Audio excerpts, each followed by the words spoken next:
สบายกระลมสัตว์พี่น้องเล่าทุกท่านที่ฮักแป้งได้นับถืออยู่ภายในประเทศและอยู่ต่างประเทศมื้อนี้การโอรมของไทยเฮาของเงินสร้างความสะอาดลาวก็มีหัวข้อเฮาได้พากันตั้งหัวข้อว่าระบอบทรยศต่อชาติของรัฐบาลสปปลมื้อนี้เขาจะได้โอรมกันในหัวข้อเรื่องนี้ว่ารัฐบาลพรรคประชาชนปฏิบัติลาวนี่ทรยศต่อชาติบ้านเมืองแนวใดหลายทานก็สิมาให้ความคิดความเห็นมาโอรมกันว่ามันเป็นจังได๋บ้านเมืองเฮาจึงมาอยู่ในสภาพนี้ในปัจจุบันนี้หลังจากที่ว่าพรรคประชาชนปฏิบัติลาวที่ว่าฮานอยตั้งขึ้นมานี่ได้มากำอำนาจได้ยึดอำนาจแต่วันที่2ธันวาคมปี1975เป็นต้นมาจนฮอดทุกวันนี้เฮาก็เห็นว่าเหตุร้ายต่างๆได้เกิดขึ้นกับพี่กับน้องลาวเฮาอย่างมหาศาลถึงชีวิตอินทรีย์พี่น้องชาติลาวได้เสียไปเป็นจำนวนหลายแสนคนย้อนระบอบนี้แต่ก่อนอื่นเฮาก็จะเห็นว่าเดี๋ยวขอกล่าวต้อนรับที่ว่านั่งมวยเรื่องสยบุรีที่ว่าได้พ้นการกักขังที่ไปถูกทรมานทั้งด้านจิตใจและห่างกายถูกทำร้ายอย่างนักหน่วงล่วยกูคุมอยู่ในศูนย์กักกันติดเฮ็ดกระทำกับนางด้วยที่บ่ม่วนนี่บ่ถูกลงโทษหยังแต่ทั่วโลกคู่ว่าเขาเจ้าเฮ็ดหยังกับคู่ที่เขาต้องการอยากทำลายเขาสร้างเรื่องขึ้นมาเพื่อจับกลุ่มแล้วก็เอาไปทำลายด้านจิตใจและร่างกายถ้าว่าเป็นผู้หญิงผู้หญิงคือนางเคเองก็ถือมาในสมัยไปขุดโบแฮอยู่สยบุรีอันนี้เขาก็เห็นเหตุการณ์ต่างๆที่ว่าเกิดขึ้นมันบ่แม่นว่าคนบ่ฮู้เด้เหตุการณ์นี่เกิดขึ้นทั่วโลกเขาฮู้แต่มวดนี้นี่บ่มีอย่างง่ายเพราะเป็นระบอบที่ว่าโหดเหี้ยมที่สุดเท่าที่คนลาวเฮาจะถือปกครองมาบ่เคยมีระบอบใดที่จะโหดเหี้ยมเท่ากับระบอบที่ว่าฮานอยตั้งขึ้นมาให้มันยึดเอาประเทศลาวของเฮาไปขึ้นกับฮานอยเราจะเห็นว่าระบอบนี่ได้ทำลายประเทศชาติของเฮาเป็นระบอบที่ว่าทรยศต่อชาติต่อประชาชนที่แท้จริงแต่เขาหาเรื่องใส่คนที่โตนนี้ออกจากประเทศว่าคนบ่ดีจังสั่นจังซี่ทั้งที่ตัวเองบ่ดีแต่ซี่ไปใส่ผู้อื่นเห็นบ่อันนี้นี่แหละเป็นระบอบที่ว่าชั่วช้าที่สุดบ่ยอมรับความจริงว่าโตนี่ชั่วแต่ผู้อื่นบุญชั่วตัวเองนี่ดีเบิดเห็นบ่คันดีแล้วสิไปฉอโกงชาติจังได๋พี่น้องเงินหลวงเงินของชาติเอาใส่ถุงของตัวเองเอาไปสร้างหังคุณมีใส่ครอบครัวของสมาชิกพรรคตัวเองแต่ละคนกลายเป็นมหาเศรษฐีคือเราเห็นในปัจจุบันนี้เขามาใส่เกือบตีนรถเขามาข้าพเจ้านี่เห็นเพราะข้าพเจ้าหนีจากระบอบนี้ในปี1977อยู่เบิ่งเหตุการณ์เห็นทุกสิ่งทุกอย่างความสัวหายความบ่จบบ่งามของระบอบทั้งที่เฮาฮู้อยู่แล้วได้เคยเรียนฮู้มาแล้วว่าระบอบนี้เป็นแนวใดแต่อยากเบิ่งด้วยตาของตัวเองก่อนจะตัดสินใจหนีจากประเทศซึ่งเป็นการตัดสินใจที่ว่านักหน่วงที่สุดคนเฮาบ่มีไผหรอกอยากหนีจากประเทศตัวเองถ้าบ่จำเป็นที่สุดอันนี้แหละพี่น้องให้เขาเบิ่งเอาทรัพย์สมบัติของชาติหายไปไสเบิดเห็นบ่บ่แฮบ่ค้ำทุกสิ่งทุกอย่างบ่เงินบ่เหล็กบ่ทองแดงทุกสิ่งทุกอย่างบ่เกลือบ่ดันหินอ่อนทุกสิ่งทุกอย่างป่าไม้ลำธารถูกทำลายด้วยนโยบายของมวลนี่ที่ว่าปกครองประเทศโดยคำสั่งของฮานอยให้เฮ็ดเห็นบ่การสร้างเขื่อนที่เราเห็นในปัจจุบันนี่นะนำความจิบหายมาให้พี่น้องประชาชนนักเห็นด้วย สายตาของทุกๆคนว่ามันเกิดยังขึ้นอยู่ในสปปรในปัจจุบันนี้การสร้างเขื่อนนี่สร้างอย่างมหาศาลข้าพเจ้ามีเอกสารเคยได้เว้าทุกเทื่อเพิ่นให้คณะสั้นสูงเป็นคนกลัวเพิ่นสิสร้างมี124เขื่อนทั้งหมดอยู่ในประเทศลาวแต่ในน้ำของที่เราเห็นในปัจจุบันนี่ก็มีปัญหาเขื่อนอยู่เขื่อนปากแบงเขื่อนปากส้มเขื่อนสนาคามเขื่อนไสยบุรีเขื่อนปากไร่เดี๋ยวยังสิเฮ็ดเขื่อนหลวงก็ว่างเดี๋ยวก็ยังสิบ่แล้วยังสิมีหลายบ่อนอีกที่ว่าเพิ่นสิเฮ็ดขึ้นมาเห็นบ่ก็คือเราเห็นเวลาพายุเข้ามาเห็นบ่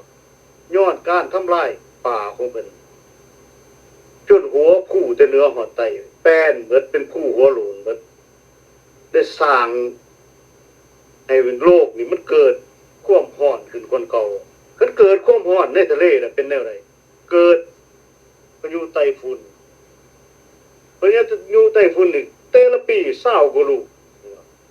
เข้ามาบ่ได้นี่บ้านเฮือนไหลไปรถล่างไหลไปเคลื่อนให้หน้าตากาเบิดเลยเสียหายนักสัมบ่พอชีวิตของผู้คนอยู่ในประเทศจะล่มหายตายไปทั้งไปน้ำหนักสัตว์สาว่าสิ่งทุกอย่างไหลไปน้ำหนักด้วยความแห้งของน้ำย้อนหยังเพิ่นเปิดเขื่อนเพราะว่าย่านเขื่อนแตกมันมีหลายเขื่อนเปิดใช้การลงมาเบิ่งความแห้งของน้ำพี่น้องก็เห็นว่ามันหนักหนาสาหัสขนาดใดเปิดเขื่อนใช้กันมาสมทบกับฝนตกบนอยู่บ่เซาหลายชั่วโมงเป็นมื้อ2มื้อหรือ3มื้อ4มื้อมันสิหนักส่ำใดพี่น้องมันเกิดภัยน้ำท่วมกันย้อนแนวนี้เนี่ยการตัดสินใจเพื่อเงินของตัวเล็กๆน้อยๆที่มาเข้าทงของหมวดสมาชิกรัฐสมาชิกพรรคที่เป็นเหตุขึ้นมามันไผไรประโยชน์พี่น้องมันบ่เป็นเงินของพรรคพี่น้องมันบ่มีเงินของเรามันบ่มีพอเท่าไหร่ที่ในการสร้างเขื่อนแต่ละเขื่อนเป็นเงินของคนต่างประเทศแต่ผลประโยชน์จากการขายกระแสไฟฟ้ามันไผไรก็เป็นต่างประเทศพี่น้องมันบ่ได้เข้าในคลังหลวงบ่ได้เข้าในคลังของรัฐบาลลาวที่ว่าจะก็เอามาจุนเจือช่วยเหลือพี่น้องลาวอยู่ในประเทศมันบ่แม่นเวียดนามบ่มีเขื่อนแต่ใช้ไฟฟ้าหลายที่สุดจากลาวเป็นผู้ที่ซื้อไฟฟ้าอันดับ1จากลาวให้ได้ผลประโยชน์เป็นเวียดพุ่นเป็นแก้วพุ่นได้ผลประโยชน์เอาไปเฮ็ดหยังเพราะเขาจะดึงการลงทุนของหมวดนายทุนทั้งหลายนี่เข้าไปในประเทศเขาถ้าบ่มีกระแสไฟจะกระเฮ็ดแนวใดมันสิโครงงานมันสิแล่นได้พวกเจ้าโครงงานก็แล่นบ่ได้คำนั้นหมดคือเขาเห็นในปัจจุบันอยู่ในเวียดนามบุญนึงหมดบุญนึงไต้อยู่ไฟย้อนไฟมันบ่คันว่าเอาไปบ่ได้หลายอยู่ในจากเมืองลาวนะอันนี้นี่แหละให้พี่น้องลาวเฮาเนี่ยเข้าใจทุกสิ่งทุกอย่างที่พรรครัฐเฮ็ดขึ้นมานะมันขึ้นมาทำลายพี่น้องประชาชนทั้งนั้นพี่น้องประชาชนลาวเฮาบ่ได้รับผลประโยชน์หยังจักดีจากระบอบนี้เนี่ยคันสิเว้าแล้วเขาเฮ็ดมาเพื่อหยังเขาทำลายประเทศชาติเพื่อหยังมันบ่แม่นคำสั่งของหมวดผู้ปกครองประเทศลาวเองที่ว่าปฏิบัติตามคำสั่งของคนอื่นคำสั่งจากแก้วอยู่ฮานอยคุณเพื่อการขึ้นกีศาสตร์ของลาวคนลาวตายเท่าไหร่นี่เขาดีใจที่สุดคนลาวหนีจากประเทศหลายเท่าไหร่เขาดีใจที่สุดเป็นหยังเพราะเขาจะได้เอาประชาชนของประเทศเขามาอยู่ในประเทศลาวเฮามากอบโกยเอาผลประโยชน์ของลาวเฮาคือเราเห็นอยู่ในปัจจุบันมันไผมีอำนาจอยู่ในสปปรไผเป็นกรรมการค้าการขายใหญ่ๆอยู่ในสปปรแม่นครอบครัวสมาชิกครอบครัวของสมาชิกพรรครัฐสมาชิกกรมการเมืองสมาชิกศูนย์กลางพรรคและก็คนเวียดนามและก็ต่างชาติที่เอาเงินหยัดแต่เวียดนามนี่บ่จำเป็นต้องเอาเงินหยัดเพราะมีสิทธิ์เต็มอัตราเพราะเป็นผู้ปกครองที่แท้จริงของสปปรอยู่เหนือพรรคประชาชนปฏิวัติลาวอีกซ้ำเห็นบ่เวียดนามหรือว่าแก้วจึงเฮ็ดฟ้าเฮ็ดฝนได้ทุกสิ่งทุกอย่างบ่มีไผไปแตะต้องเขาเจ้าได้ พวกมวดนี่เป็นทหารที่เขามาตีศึกอยู่ในเมืองเราบ่ยอมออกหนีบางคนเนี่ยแต่งงานกับคนเราใส่สื่อเราพวกการกืนกินศาสตร์นี่นะเขาจะผสมพันธุ์กับคนในศาสตร์แบบเดียวกับเขาเห็นกับจามอยู่ในภาคกลางของเวียดนามคือเขาเห็นในประวัติศาสตร์ผลสุดท้ายจามบ่มีประเทศชิงดอมฮบจำปาหายไปเลยเห็นบ่อาณาจักรจามเกี้ยเห็นบ่เหลือคนบ่ฮอด 2-3 แสนเดี๋ยวนี้แจกจ่ายไปอยู่ทั่วโลกอยู่มาเลเซียอยู่ฝรั่งอยู่อเมริกาใต้ตัวทีเห็นบ่มันอันนี้นี่แหละจะเห็นว่าการทำลายศาสตร์แก้วเขาเคยเห็นมาแล้วการกลืนกินศาสตร์แก้วเคยเห็นมาแล้วการทำลายคนลาวเฮา12จุไทยมันอยู่ไสเด้นี่พี่น้องถามตัวเองมึงดูเฮียนฮู้ประวัติศาสตร์อยู่บ่ภาคกลางเวียดนามภาคใต้เวียดนามนะผู้นั้นผู้นี้มันดินไทยในภาษาเวียดบ่ผู้ไทยเมืองไทยมานไทยเมียนมันเป็นไผไทยลาวมันเป็นไผอยู่ในเวียดนามนะให้เข้าใจเลยม่วนนั้นอพยพไปอยู่เวียดนามมันบ่แม่นมันเป็นดินลาวเก่าเวียดนามนี่เขาอยู่ภาคกลางของจีนพุ่นคนเวียดนี่นะแต่เขาลงมาอยู่ในเขตนี่ได้แนวใดมันเป็นดินไผที่เขาอยู่ในปัจจุบันภาคใต้ของเวียดนามเป็นดินไผให้เข้าใจมันเป็นดินเขมรคุณไม่ดินเวียดแถวไซงอนไปหาแหลมที่ว่าฝรั่งอื่นแหลมกูเชียงซีนมันเป็นดินเขมรเห็นบ่แต่เดี๋ยวนี้เขายังบึกบืนเห็นบ่สิเอาอีก3เหลี่ยมพัฒนาเห็นบ่4แข้งภาคใต้ของลาวนี่เห็นบ่ไปขึ้นกับ5แข้งแก้วเห็นบ่เอาอีก4แข้งเขมรอีกเห็นบ่4แข้งลาวมันแข้งใดแน่แข้งจำปาสักแข้งสารวัตรแข้งอัตแข้งเซกองอันนี้นี่ให้พี่น้องเบิ่งเอาเส้นทางโฮจิมินห์ไผอยู่เด้นี่ไผย้ายเขามาอยู่แก้วเบิ่งบาดยางก็ฮู้ตั้งบ้านเต็มอยู่แถวนั้นที่หลายคนออกมาให้เศร้าโลกได้เห็นมีแต่แก้วทั้งนั้นเห็นบ่ยับเข้ามาเห็นบ่ใกล้เขตชายแดนเข้ามาอีกเห็นบ่ชายแดนที่ว่าเฮ็ดขึ้นกันใหม่เนี่ยหลังจากอยู่ทั้งร้อย14ที่ว่าปรังทอนออกนี่บ่ชายแดนที่สหประชาชาติฮับกูทั้งที่บ่แม่นชายแดนนั้นแท้จริงของลาวเฮาแต่ก็ได้ฮับกูไปเพราะว่าสากลฮับกู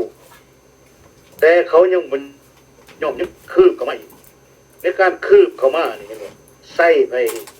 ทำลายประชาชนลาวก็ใส่พรรคประชาชนปฏิวัติลาวนี่ที่ยึดอำนาจปี